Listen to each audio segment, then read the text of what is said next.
প্রিয় দর্শক, আপনারা যে যেখানে আছেন সকলকে প্রীতি ও শুভেচ্ছা জানিয়ে নিউ ইয়র্ক থেকে রতন তালুকদার লাইভ শুরু করছি। এক্সিট, বহুল আলোচিত এক্সিট, এক্সিট, এক্সিট। কার এক্সিট? এত তাড়াতাড়ি এক্সিট? মাত্র না ওই দিন এত বড় বিপ্লব হলো, বিপ্লবের পরে একেবারে বীর দর্পে আমাদের ডক্টর ইউনূসকে ডেকে আনা হলো, এখনই এক্সিট? এই পোলাপানদের এনসিপির বড় নেতা, কি নাম তার? নাহিদ ইসলাম। নাহিদ ইসলাম কি বললেন? এক্সিটের ভয়ে উপদেষ্টারা এবং দুর্নীতিপরায়ণ উপদেষ্টা আজকে আবার আগ বাড়িয়ে উপদেষ্টাদের অন্যতম, আমি যাকে বলি সব সময় যে আসিফ নজরুল, পুরা ছাত্রদের এই আন্দোলনের পেছন থেকে কলকাঠি নাড়ার একজন অন্যতম মাস্টার মাইন্ড। ডক্টর ইউনূস মাহফুজু আলমকে মাস্টার মাইন্ড বলেছিলেন জাতিসংঘে এসে। তারেক রহমান ওই দিন লন্ডন থেকে বিবিসিকে দেওয়া সাক্ষাৎকারে মাস্টার মাইন্ড বলেছেন বাংলাদেশের জনগণকে। নিজের নামটি নিজে বলতে চাননি, তার দলের লোকজন বলেছে যে এই বিপ্লবের মাস্টার মাইন্ড নাকি তারেক রহমানই। কিন্তু তারেক রহমান আবার মাস্টার মাইন্ড বানিয়েছেন কাকে? জনগণকে। মাস্টার মাইন্ড নিয়ে আলোচনার কোনো শেষ নেই।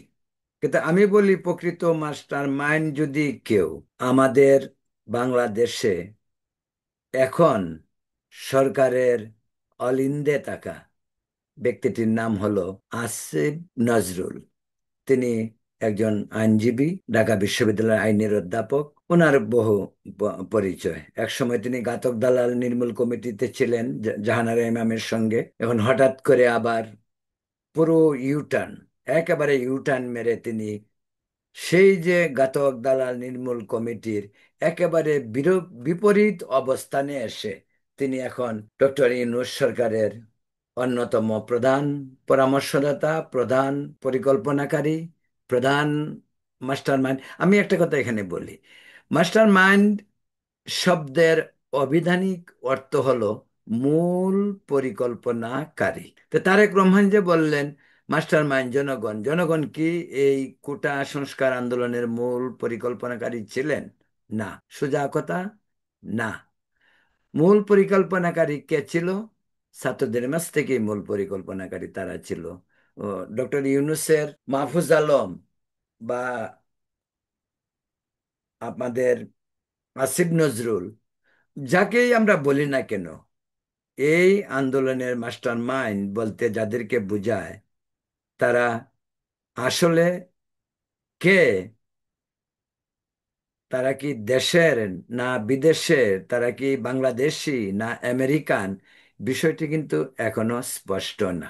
তবে এটা এইটুক সত্য কথা, এই আন্দোলনে মার্কিন যুক্তরাষ্ট্রের একটি ভূমিকা ছিল। এবং কাদের ভূমিকাটা ছিল? আমেরিকান থিঙ্ক ট্যাঙ্ক এবং যে সমস্ত ডিপ্লোম্যাটরা এর আগে বাংলাদেশে সার্ভিস করে এসেছে, রাষ্ট্রদূত ছিলেন বা বিভিন্ন পদে ছিলেন বা বিভিন্ন এনজিওতেও কাজ করছেন। আপনাদেরকে একটা কথা বলি, অনেক বিদেশিরা বাংলাদেশে এনজিওতে কাজ করেও কিন্তু রাজনীতি, বাংলাদেশের রাজনীতিতে একটি বিশাল প্রভাব বিস্তার করে। একটা বড় ধরনের গেম তারা বাংলাদেশে বসে খেলে, যেটা অন্য কোনো দেশে পারে না। কারণ আমাদের উপর, আমাদের গাড়ে চেপে বসাটা খুব সহজ। কারণ আমাদের চাহিদা আমরা চাই, আমরা বিদেশি অনুদান চাই, আমরা বিদেশি সাহায্য চাই, এবং আমাদের এই দুর্বলতাটাকেই বিদেশিরা একেবারে লুফে নেয়। লুফে নেওয়ার কারণেই আপনি লক্ষ্য করবেন বাংলাদেশের যে কোনো ইস্যুতে দেখবেন প্রবাস বিদেশিদের একটা প্রভাব বিস্তারের প্রতিযোগিতা চলতে থাকে। এই যে ইদানিং দেখেন কি হচ্ছে, ইদানিং এই জামাতের আমিরের সঙ্গে প্রায় প্রতিদিনেই কোনো না কোনো দেশের রাষ্ট্রদূতের সাক্ষাৎ হচ্ছে। কি কারণে? রাষ্ট্রদূতরা ওই জামাতের আমিরের কাছে কি চায়? এইগুলি এক ধরনের আইওয়াস, এইগুলি এক ধরনের রাজনীতির ধান্দা। এবং বিদেশি রাষ্ট্রদূতগুলি যেগুলি, এগুলিরও কোনো কাম নাই আসলে তেমন, ওদের তেমন কোনো কাজ নেই।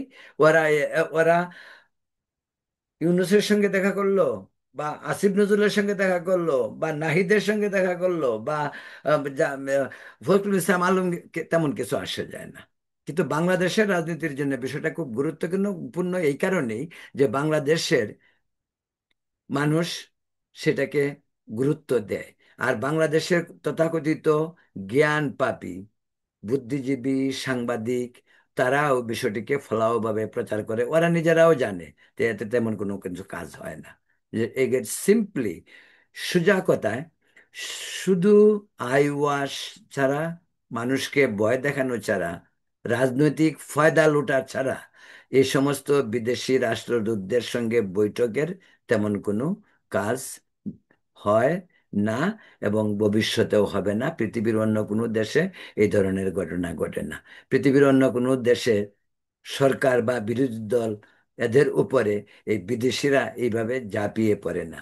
আমাদের দেশে বিদেশি দূতাবাসগুলির এদের তেমন কোনো কাজ নেই। ওরা প্রচারের আঙ্গিনায় আসার জন্য ওরা এই সমস্ত এরাও এক ধরনের দান্দাবাজি করে, এবং এই দান্দাবাজি করার জন্য সুযোগটা আমরা দেই। আর আমরা ওরা আমাদের সঙ্গে দেখা সাক্ষাৎ করার পরে আমরা আমাদের সাদাসিধে মানুষ, যারা জনগণ, তাদেরকেও আমরা বিভ্রান্ত করতে পারি।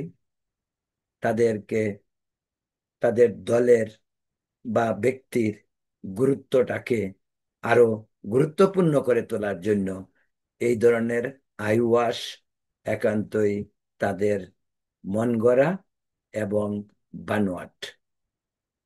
প্রিয় দর্শক, বলছিলাম যে আমাদের দেশে যে ওদের প্রভাবটা এত বেশি, সেই প্রভাবের কারণেই কিন্তু তারা পার পেয়ে যায়।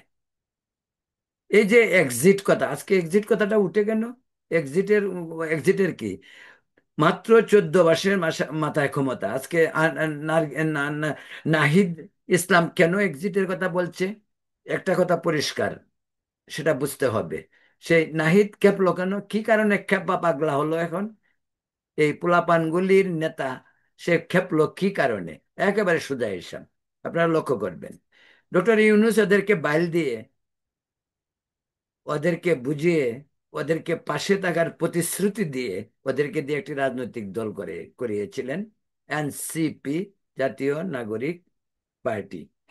ডক্টর ইউনূস কি আপনাদের সোফার মনে পড়ে কিনা? আমার মনে হয় আপনাদের মনে পড়ার কথা। 111-এর সময় মনে আছে ডক্টর ইউনূস কে মঈনের সঙ্গে বসতে দেখা গেছে। ডক্টর ইউনূসকে নাকি মঈন অফার দিয়েছিল উপদেষ্টা, প্রধান উপদেষ্টা হওয়ার জন্য, কিন্তু ডক্টর ইউনূস হয় নাই। কারণ তিনি সময় চেয়েছিলেন। তিনি 3 মাসের জন্য, 90 দিনের জন্য যাবেন না, তিনি দীর্ঘদিন চায়। কারণ তিনি একবার ক্ষমতায় গেলে এই ক্ষমতা তিনি ছাড়তে চান না। তিনি কিসের হাসিনা স্বৈরাচার, কিসের খালেদা স্বৈরাচার, কিসের এরশাদ স্বৈরাচার? ইউনূস সবচেয়ে বড় স্বৈরাচার। ক্ষমতার লোভ, অর্থের লোভ, মানুষকে অবহেলা করার লোভ। আপনাদের মনে আছে বিদেশে গিয়ে সে কি বলছে এক সাক্ষাৎকারে? যে আমাদের দেশের মানুষ নাকি টাকা দিলেই ভোট দেয়। এই টাকা দিলে ভোট দেয় কথাটা আংশিক সত্য, আমাদের সোসাইটিতে এটা হইতে পারে, কিন্তু এটাকে আবার বিদেশে গিয়ে বিদেশিদের কাছে বলা, দেশের প্রতি কি দেশপ্রেমের কোনো লক্ষণ দেখা যায় ডক্টর ইউনূসের মনে? তিনি অবলীলায় তিনি বলে দিলেন দেশের মানুষকে নাকি পয়সা দিলেই ভোট দেওয়া যায়।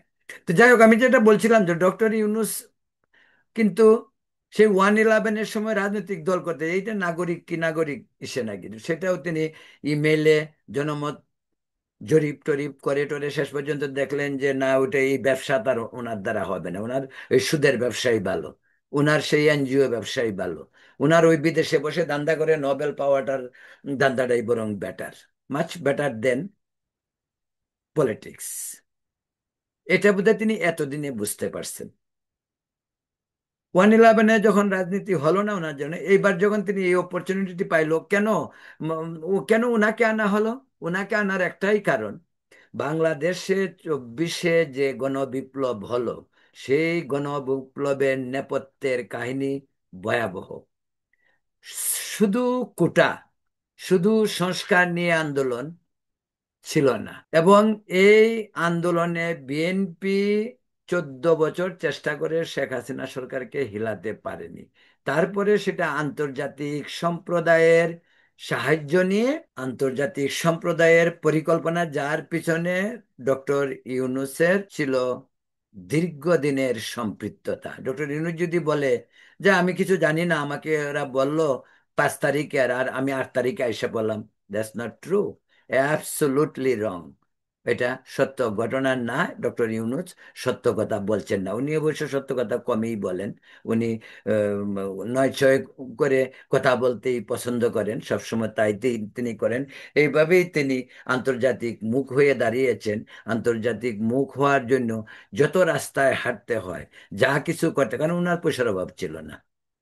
বাংলাদেশ থেকে গরিবের পয়সা শোষণ করে তিনি মিলোনিয়ার বিলোনিয়ার যেভাবেই বলুন, তিনি সেটা হয়েছেন। এবং সেই পয়সা তিনি তার আন্তর্জাতিক খ্যাতির জন্য, নিজের পাওয়ার জন্য, ক্ষমতার জন্য সেটা তিনি ব্যয় করেছেন। প্রিয় দর্শক, বলছিলাম যে এক্সিটের কথা এখন আসছে কেন, তো সেটাই বলছেন যে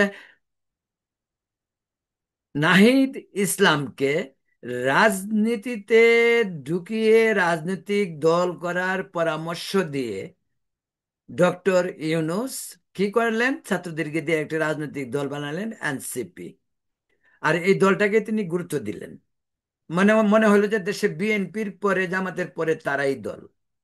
অথচ অত্যন্ত, মানে বিষয়টা হাসির আসলে। যে দলটা নমিনেশন, নির্বাচন কমিশনের নিবন্ধন পায়নি, যে দলটি কোনো ধরনের ভিত্তি জনগণের মাঝে আছে কিনা তা যাচাইও হয়নি, সেই দলটিকে তিনি প্রাধান্য দিলেন। বিএনপি, আওয়ামী লীগ, মানে সরি, আওয়ামী লীগ না, যে বিএনপি এবং জামাতের পরেই প্রাধান্য দিলেন তিনি। এটাই হয়ে উঠল মুখ্য দল। জাতিসংঘে আসলেন তিনি, বিএনপিকে, জামাতকে এবং এনসিপি কে সাথে নিয়ে আসলেন, এবং সমমর্যাদা প্রায় বিএনপির দুজন, জামাতের দুজন, এনসিপির দুজন নিয়ে আসলেন। তো যা বলছিলাম যে আজকে এক্সিটের প্রশ্নটা বা উপদেষ্টাদের দুর্নীতির কথা নাহিদ বলছে কেন, কারণ নাহিদ এখন বুঝে গেছে দল দাঁড়াবে না। এই দল ইউনিয়ন পরিষদের নির্বাচন করেও জামানত রক্ষা করতে পারবে না, জাতীয় নির্বাচন তো দূরের কথা। ফয়সালা করে যদি আজকে জামাতের কাছে, বা কালকে বিএনপির কোলে, পরশুদিন জামাতের কোলে উঠে কোনো সমঝোতার মাধ্যমে কোনো, এই জন্য ইলেকশন নিয়ে অনেক ধরনের হাঙ্কি মাঙ্কি শুরু হয়েছে। পিআর বলা হচ্ছে, সেই বলা হচ্ছে, এখন নতুন করে গণভোট বলা হচ্ছে, যাতে করে কালক্ষেপণ করা যায়, নির্বাচন পেছানো যায়। সব এগুলি সব হলো ডক্টর ইউনূস এবং তাকে ঘিরে রাখা যে সিন্ডিকেট, সেটা তার লোকে, যে বিদেশ থেকে আমদানি করা হয়েছে কতগুলি, আর কতগুলি দেশে এনজিও, আর কতগুলি ডক্টর ইউনূসের নিজস্ব প্রতিষ্ঠান, ইউনূস সেন্টার, তাদের উম, লোকজনকে নিয়েই এই দেশের, বাংলাদেশে আজকে 14 মাস যাবত সরকার চলছে। তো এখন নাহিদ কি মনে করলো, নাহিদ ভাবতেছে যে এখন তো তার পাওয়ার তেমন নেই, তার দলেরও সেই অবস্থান নেই। তো তার উপদেষ্টা থাকাই ভালো ছিল, তাকে বাইল টাইল দিয়ে কেন উপদেষ্টা থেকে এনে রাজনৈতিক দল করানো হলো। এবং ডক্টর ইউনূস আহ, এম, রাজনৈতিক দল করে উনার নিজের ফায়দা লুটার চেষ্টা করছে। আজকে নাহিদের মাথায় এই জিনিস ঢুকে পড়েছে যে আসিফ মাহমুদ, সজীব ভুঁইয়া একজন মন্ত্রীর পদমর্যাদায় উপদেষ্টা থাকবে, মাহফুজ আলম উপদেষ্টা থাকবে, আর সেও ছিল, তাকে বের করে, সেটা সেটা তার জন্য অনেক বেটার ছিল। এবং এই কারণেই আজকে সে তার সতীর্থদেরকে নিয়ে আজকে যে মন্তব্য করছে, দুর্নীতির বিরুদ্ধে মন্তব্য করছেন, তারা সেফ এক্সিটের ব্যাপারে কথা বলছেন, এই সমস্ত, এগুলি ক্ষোভের বহিঃপ্রকাশ। এটা হলো অ্যাবসোলুটলি নাহিদ ইসলামের ক্ষোভের বহিঃপ্রকাশ। তাদের সমমর্যাদার পদ নেই, তার ক্ষমতা নেই। তারা যে পরিমাণ পয়সা লুটপাট করছে, এই পরিমাণ পয়সা লুটপাট নাহিদ করতে পারতেছে না। এই যে মর্মবেদনা, এই মর্মবেদনা থেকেই এই নাহিদ খেপেছে। একমাত্র কারণ হলো এটা। আর এই ড্যামেজ কন্ট্রোলের জন্য এখন নেমেছে হলো কে, আসিফ নজরুল। উনি বলছেন যে এক্সিট নয়, কোনো উপদেষ্টা এক্সিটে যাচ্ছে না, যাবে, সময় মতো যাবে। আর একটা সুবিধার কথা বলি আসিফ নজরুলের, তার তো সবই বাইরে, আমেরিকান নাগরিক হিসাবে। আমার কথা না কিন্তু, এটা আপনারা আর অনেক বহুত মানে কি বলে আমাদের ইউটিউবারদের কাছ থেকে শুনেন কথাগুলো সবগুলি যে মানে বিশ্বে, তা না। আসিফ নজরুল প্রতি বছরে আমি আমি তো তাকে অন্তত 5 বার আমেরিকাতে দেখছি গত 5 বছরে। তার গ্রিন কার্ড আছে, সে আসে, সে যায়, এখানে সে বাড়িঘর করছে, টাকা কামাচ্ছে, ওখানে এখানে পাঠাচ্ছে। তার এক্সিট সেফ হবে, তাকে ধরতে পারবে না। আজকে 24 ঘন্টার মধ্যে সে দেশ থেকে বেরিয়ে যেতে পারবে, তাদের আন্তর্জাতিক সেই যোগাযোগ তাদের অবস্থানে আছে। সেই যোগাযোগ হয়তো নাহিদের নাই, পোলাপানগুলির হয়তো নাই। বিপদের পর্বে এই পোলাপানগুলি, এই যে খলিলুর রহমান, খলিলুর রহমান বেরিয়ে আসবে, আলী রিয়াজ বেরিয়ে আসবে। এবং তারা আজকে দেশে থেকে যে পরিমাণ পয়সা তারা অলরেডি কামাইছে, কোনো আমেরিকান ব্যাংক অলরেডি বুঝায়, আমেরিকাতে বাড়িঘর তাদের আছে, ওদের পরিবার আমেরিকাতে, এদের সন্তানরা পড়াশোনা করে আমেরিকাতে। ওরা বাংলাদেশে ঢাকায় বসে কি করে? ঢাকায় বসে সংস্কারের নামে ধান্দাবাজি, রাতে মদ খাওয়া, আর তাদের কি কাজ? আমি তো তাদের তেমন কোনো কাজ দেখি না। খলিলুর রহমান বলেন, সুজনের, বদিউল আলম মজুমদার বলেন, আর আলী রিয়াজ বলেন, এগুলো তো আমি এই কয়েকজনের নাম, ওদেরকে আমি ভালোভাবে জানি, চিনি, খবর রাখি। টোটাল আমেরিকায় নাগরিক এবং আমেরিকায় বসবাসকারী ইউনুসের ক্যাবিনেটে লোকের সংখ্যা 1 ডজনের উপর। এবং ওদের কারো পরিবারও দেশে থাকে না, সন্তান সন্ততিও দেশে থাকে না। ওদের ওদের ওদের সন্তান সন্ততি এখানে পড়াশোনা করে, পরিবার স্ত্রী হয়তো আসা যাওয়া করে, আর ওরা নিজেরা ওখানে থাকে। আর এই ভণ্ডামি, ধান্দাবাজি, বাটপারি যা করার ওখানে করতেছে, পয়সা কামাইতেছে, পাঠাইতেছে, আমেরিকা আসতেছে। এই হলো তাদের পলিসি। আর তাদের কিছু সংখ্যক ইউটিউবার আছে, যাদের যাদের যাদের বদৌলতে, ওই যে খলিলুর রহমানকে ইউনুসের এখানে নিয়ে কে পার করছে? পিনাকি। ওরা পিনাকির কথা খুব শুনে, কারণ পিনাকির পাওয়ারটা দেখছে তারা, মানে বিশাল পাওয়ার। প্যারিসে বৈশা ভাই বুলডোজার দিয়া 32 নম্বর ভেঙে ফেলে। সে তো বঙ্গবন্ধুর চেয়েও বড় শক্তিশালী লোক। এই হলো বেহুদা বাঙালি জাতির দুর্ভাগ্য। মাদ্রাসার ছাত্র, এতিমখানার ছাত্র, ঢাকা বিশ্ববিদ্যালয়ের রাজাকারগুলি, বিদেশে অল্প শিক্ষিত ও অশিক্ষিত শ্রমিক, এরা হলো পিনাকির ভিউয়ার, এরা ভিউ বিজনেস করে। এখন কিন্তু পাগলা ঘোরা, চারিদিকে পাগলা ঘোড়ার মতো দৌড়তেছে, পাগলা কুকুরের মতো চিৎকার করতেছে, কেন জানেন? ওই ভিউ কমে গেছে। মানুষ বুঝে ফেলছে যে এরা দেশকে অনিষ্ট করা ছাড়া দেশের কোনো ভালো কাজ তারা করতে পারে না। যে মানুষগুলি দেশ থেকে প্রতারণা করে বেরিয়েছে, ওরা আবার দেশের কি ভালো করবে? এবং ওরা কার পারপাস সার্ভ করতেছে আল্লাহ জানে। ওদের প্রচুর পয়সা, ওদের কোনো অভাব নাই। ওদেরকে পয়সা দিচ্ছে বিভিন্ন রাজনৈতিক দল, বিভিন্ন আন্তর্জাতিক সংস্থা, আর এই যে উপদেষ্টা, উপদেষ্টা যারা হয়েছে, তাদের সুপারিশে যারা উপদেষ্টা হয়েছে, ওরা তাদের পয়সা দিবে, স্বাভাবিকভাবেই দিবে, বিভিন্ন সুযোগ সুবিধা দিবে। এই হচ্ছে অবস্থা। তো দেশের অবস্থাটা এখন এরকম হইলো কেন বলেন? এত বড় একটা বিপ্লবের পরে কোথায় বিপ্লব? শেখ হাসিনা তো অপরাধ করছে, ঠিক আছে, ফাইন, শেখ হাসিনা চলে গেছে। তো এখন আপনারা দেশটা ঠিক করতে পারলেন না কেন? এই যে ডক্টর ইউনূস আগামী সপ্তাহে যাবে বোধহয় ওই সাথে ইটালিতে, তাও কি একটা মামুলি কি জানি একটা খাদ্য সম্মেলন, যেটাতে একজন উপদেষ্টা পাঠাইলেও পাঠানোই যথেষ্ট ছিল, কিন্তু তার ওনাকে আসতে, উনি বিলাসী, ঘুরতে চায়, প্লেনে উঠবেন, ফার্স্ট ক্লাসে আসবেন, ওনার পিছনে থাকবেন 10-12 জন, মানে ইসে সেবা শুশ্রূষা করবে ওনাকে। তো উনি তো এই আরাম চায়, উনি বিলাসী, ঘুরতে চায়। আজ 13 মাস গিয়ে 14 মাসের মাথায় আপনারা হিসাব করে দেখুন সে কতগুলো দেশে গিয়েছে। যে জাতিসংঘ আসলে 3 দিন থাকাই যথেষ্ট, সেই জাতিসংঘে 104 জনকে নিয়ে প্রায় 12 দিনের জন্য তিনি আসলেন। কতগুলি টাকা খরচ হলো? ওই তো টাকার তো কোনো হিসাব নাই, টাকা আছে, প্রবাসীরা টাকা পাঠাচ্ছে। দেশের তো সব কলকারখানা বিকল, অর্থনীতি বিপর্যয়ের মুখে, দ্রব্যমূল্যের ঊর্ধ্বগতি, এই সমস্ত বিষয়ে ওনাদের কোনো প্রবলেম নাই। কিন্তু একটা একটা লাভ হচ্ছে জনগণের, জনগণ আবার রাস্তায় নামবে, তখন ওরা পালাবে। নাহিদ বলছে যে আরো এক্সিট, ওদের এক্সিট, সত্যি এদের এক্সিট নিতে হবে। খুব দ্রুতই তাদেরকে এক্সিট নিতে হবে। না হয় শেখ হাসিনা তো দিল্লি গিয়ে বাঁচছে, ওদেরকে মানুষ পিটিয়ে মেরে ফেলবে। আর পোলাপানগুলির যে কি হবে জানি না। তবে ওরা ভারত বিরোধিতা করে না, ওরা শেষ পর্যন্ত দেখবেন যে কটা বাঁচে এই কটা কিন্তু ভারত দিয়েই বাঁচবে। এই যে পিনাকি ভারত হয়েই পরে প্যারিস গেছে, অন্যান্য ইউটিউবাররা ভারত আইসেই পরে গেছে, এখন তারা ভারতের বিরোধিতা করে, করুক, অসুবিধা নেই। শুনেন, আমি আপনাদেরকে একটা কথা বলি, এই যে ভারত জুজুর ভয় আমাদের দেশে দেখানো হয় না, এই 12 সাতচল্লিশ থেকে শুরু হয়েছে, এটা নতুন কোনো ঘটনা না। আর ভারত আমার মনে হয় না যে আজকের ভারত বাংলাদেশের মতন এরকম আরো 10টি দেশের সঙ্গেও যদি বাণিজ্য না করে ভারতের কিচ্ছু হবে না। বরং ভারত যে বাংলাদেশে চারিদিকে যে 3 দিকে যে ভারত আছে, এটা ভারতের জন্য বোঝা বাংলাদেশ। কারণ বাংলাদেশ অস্থিতিশীল হলে ভারতের সমস্যা, বাংলাদেশে মৌলবাদের উত্থান হলে ভারতের সমস্যা, বাংলাদেশের জঙ্গিবাদের উত্থান হলে ভারতের সমস্যা। তাই ভারত উদ্বিগ্ন এ কারণেই। ভারত বাংলাদেশে রাজনীতিতে ছড়ি ঘুরাবে, সেটা ভারতের বড় স্বার্থ নয়। ভারতের সবচেয়ে বড় স্বার্থ যেটা, ভারতের বাংলাদেশের সীমান্তবর্তী অঞ্চলগুলি নিয়ে ভারতকে স্থিতিশীল পরিস্থিতির মাঝে ভারতকে থাকতে হবে।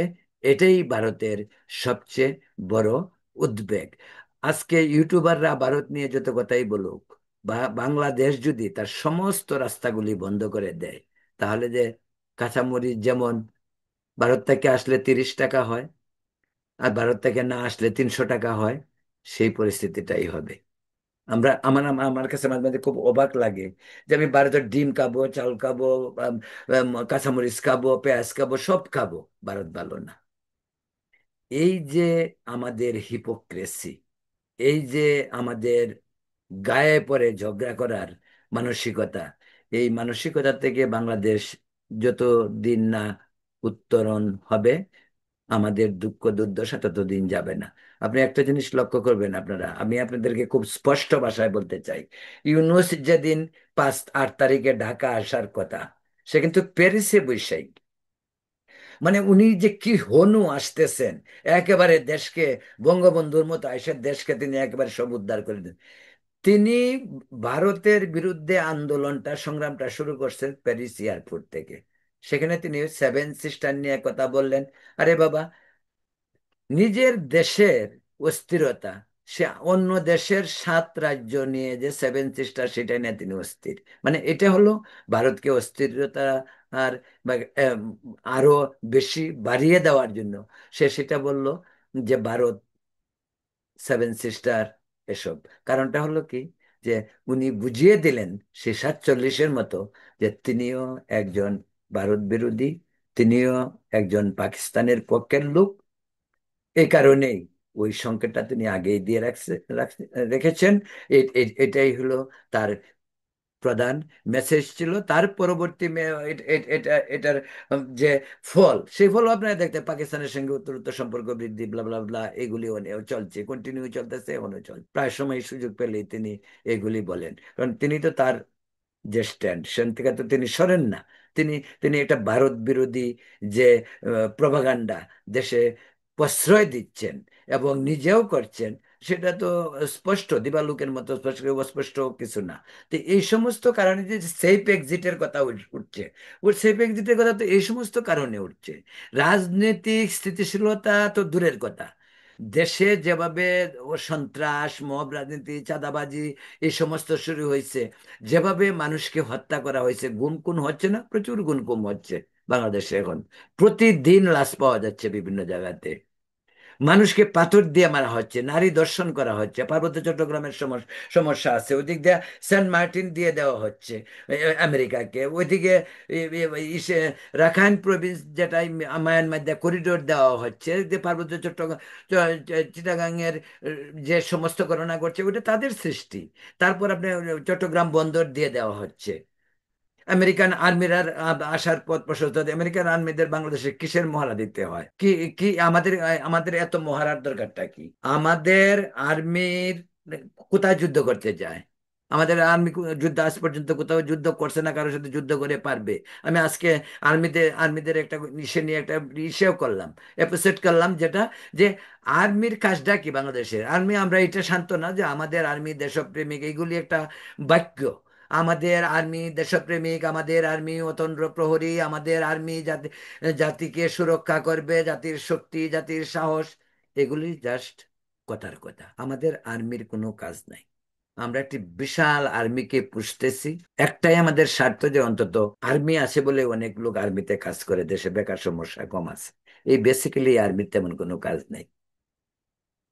এবং তাদের উপর যখন কাজ হবে, সত্যি সত্যি যদি আমরা কারোর সঙ্গে যুদ্ধ করি, আমাদের যে আর্মি, সেই আর্মি দিয়ে ভারত তো দূরের কথা, মায়ানমারের সঙ্গেও কয়েক ঘন্টা যুদ্ধ টিকবে কিনা বাংলাদেশের আর্মির সন্দেহ আছে। কারণ বাংলাদেশের আর্মি সেভাবে প্র্যাকটিসও তো করে নাই। নিজেরাও যে ট্রেনিং দিয়ে তারা সৈনিক হয়েছে, তারা কি কোথাও যুদ্ধ করছে? যুদ্ধ করলে যুদ্ধের একটা স্পৃহা জাগে মনে, একটা চেতনা আসে। ওরা তো এইগুলি করে না। তারা কি করে? তারা দুর্যোগ হলো, জলোচ্ছ্বাস হলো, তাদেরকে পার্বত্য চট্টগ্রামে পাঠিয়ে দেওয়া হইলো। ওখানে দুর্যোগের কাজে, বন্যা হলো, দুর্যোগে পাঠিয়ে দেওয়া হলো দুর্যোগ মোকাবেলায়। তারা কি করলো দেশে? তারা কি করে? আমাদের আর্মি অফিসাররা সবচেয়ে বড় ধনী। তারা কি করে? তারা হাতির ঝিল বানাইছে। ইনফ্রাস্ট্রাকচারে তারা কাজ করতেছে দেশের উন্নয়নে, সেটা বলা যেতে পারে, এবং তাদের কাজ ভালো। এটা সত্য কথা। তো তাদের তো এই একটা কিছু তো করতেছে। তাদের তো যুদ্ধ করতে হয় না, তো এই কাজটা করতেছে, করবে না কেন? এটা করে আমি এটা মনে করি, আওয়ামী, বিএনপি, জাতীয় পার্টির এই কন্ট্রাক্টর দিয়ে কনস্ট্রাকশনের কাজ করানোর চেয়ে সেনাবাহিনী দিয়ে কাজ করানো অনেক বেটার। কারণ অন্তত কাজটা ভালো হবে। চুরি যদি আওয়ামী লীগ 50% করে, হয়তো সেনাবাহিনীর লোকজন যে সেই কাজটা করতে গিয়ে হয়তো চুরি করবে 20%। তো এটা লাভ না, অনেক লাভ। তো এইটাই তো আমাদের সেনাবাহিনী বেসিক্যালি করতেছে, এই কাজটাই করতেছে। তো এখন সেনাবাহিনীর যখন এই অবস্থা, সেনাবাহিনীও আসছে না রাজনীতিতে, তাহলে নাহিদদের মানে শঙ্কা থাকবেই। উপদেষ্টারা কাঁপতেছে, যে কোনো সময় বেড়ে যেতে পারে। আওয়ামী লীগের জনপ্রিয়তা বাড়তেছে। দেখেন, এই আওয়ামী লীগের জনপ্রিয়তা, ওদের দুর্বলতা যত বাড়ছে, আওয়ামী লীগের মানে জনপ্রিয়তা তত বাড়তেছে। আজকে আওয়ামী লীগ জনপ্রিয় বাংলাদেশে। আওয়ামী লীগকে জনপ্রিয় বলবেন না কেন? আপনি আওয়ামী লীগকে মিছিল করতে দেন, দেখবেন কি অবস্থা। আমি আরেকটা কথা বলে শেষ করব। কালকে ধরা যাক, হাইপোথেটিক্যাল ধরা যাক, 1 সপ্তাহ পরে ইউনিট সরকার ফল করবে। কি হবে জানেন? এক্স্যাক্টলি যেটা 5 আগস্ট বাংলাদেশে হয়েছিল, সারা দেশের মানুষ মনে করেছিল বিএনপি ক্ষমতায় এসে পড়ছে, চাঁদাবাজি সব শুরু হয়েছে, সব জায়গায় বিএনপি দখল করে নিল। ইউনূসের বিদায়ের 1 ঘন্টার মাঝে সারা দেশ আওয়ামী লীগ দখল করে বসবে। ওখানে বিএনপিও কিছু করতে পারবে না, নাথিং। বিএনপি যে কিছু করতে পারবে না, এটা বিএনপি 14 বছরে প্রমাণ করছে। আর তারেক রহমান ইউনূসের সাথে সালেন্ডার করে, তারেক রহমান অবশিষ্ট বিএনপির যে শক্তি ছিল, সেই বিএনপিকে শক্তিহীন করে দিয়েছে। প্রিয় দর্শক, আজ এ পর্যন্তই। পরবর্তীতে অন্য কোনো ইস্যু নিয়ে আবার আসবো। এই এই পর্যন্ত আপনারা ভালো থাকুন, সুস্থ থাকুন। শুভরাত্রি।